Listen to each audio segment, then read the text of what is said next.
السلام عليكم ورحمة الله وبركاته، حبايبي اللي متابعيني عاملين ايه؟ معاكم مطبخ ام علي. احنا النهارده عملنا لكم ايه؟ شيبس الافران جميل جدا. بص، نص كيلو من الدقيق عمل لنا التشكيله الجميله دي، تشكيله جباره. ايه الحلاوه دي؟ بصوا يا جماعه، دي معانا المقادير: نص كيلو من الدقيق ونخلاه، ومعايا هنا كوب زيت وميه دافيه حسب الدقيق ما ياخد معاكي ميه. معايا هنا ببريكه معلقه صغيره، ومعايا معلقه ملح، معلقه سكر، معلقه كمون، معلقه كركم، معلقه بيكنج باودر صغيره، ومعايا هنا زعتر. بس كده حبايبي، دي المكونات كلها اللي انا قلت لكم عليها. ماشي، من كل حاجه معلقه. بص، هننزل بقى كده مره واحده اهيت، وكل حاجه سهله خالص. وقلبي برده الخليط كله مع بعض كده، الدقيق بالتوابل بتاعتنا الجميله ديت. ما شاء الله ما شاء الله، هيبقى جميل جدا. خلاص، هننزل بالميه الدافيه.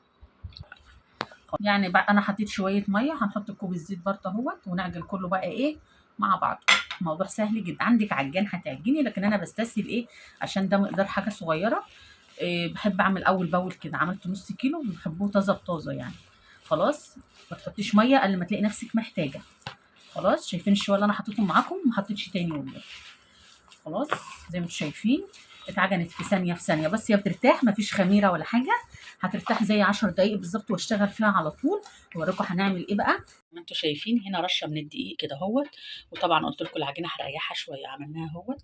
النص كيلو 8 كرات زي ما انتم شايفين كده اهوت. ارتاحت معانا كده اهو. هنبطط بقى. عندك النشابه اللي هي السريع دي هتستخدميها ان شاء الله. وبيفرد معاكي، بس بتقطعيه وتسيبيه يرفع كده شويه عشان ما تلمي معاكي. كل ما ايه تبقى لسه ما رفعتش. نشوف اهو.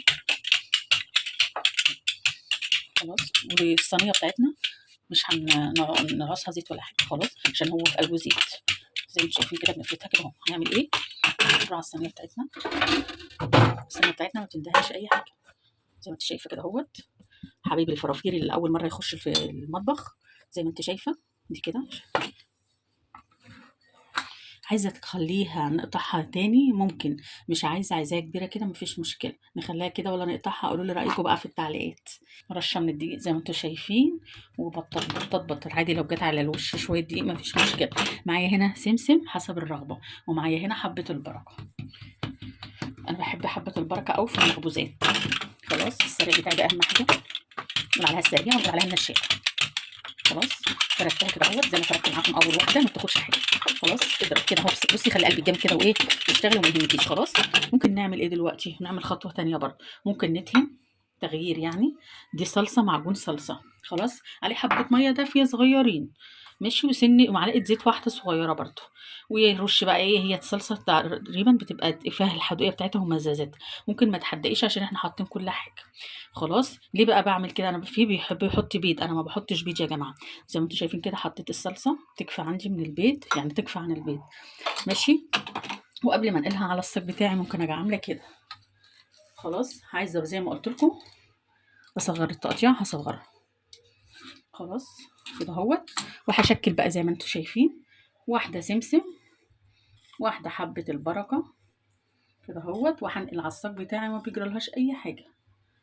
انا ابني عندي بقى ايه بيقول لي ماما انا مش بحب عليها حبه البركه ولا السمسم ولا الحاجات دي. هعمل له برده ساده في الاخر معاكم. شايفين الخطوه دي مهمه قوي. لسه ما دهنتش اللي انا عملتها معاكم اول مره. عادي يعني بصي، ممكن تنقليها على الصاج وتدهني عادي، وممكن تدهنيها قبل ما تنقليها على الصاج عادي، مفيش مشكله. زي ما انتم شايفين كده اهوت. عشان ما اطولش عليكم الفيديو، هرش برده حبه البركه وهرش سمسم. بصي، بتنقلي كده اهو وتتعاملي. شايفين؟ وهرش لسه على دي. عايزه ارش مش عايزه مفيش مشكله. نقلت اهو يا جماعه. اهم حاجه بقى وخطوه مهمه: الشوكه يا جماعه. هتشكيها بالشوكه كده اهوت شكتين، عشان خاطر ايه؟ ما تقبش معاكي في الفرن. خلاص، عملنا معاكم بقى ايه؟ شيبس الافران الجميل. الشوكه بتاعتي بقى الجميله، وهنغز بقى كده كده، الواحده اتنين كده، اتنين تلاته كده مفيش مشكله. دول بقى هنحط لهم برده حبه البركه معاكم اهوت.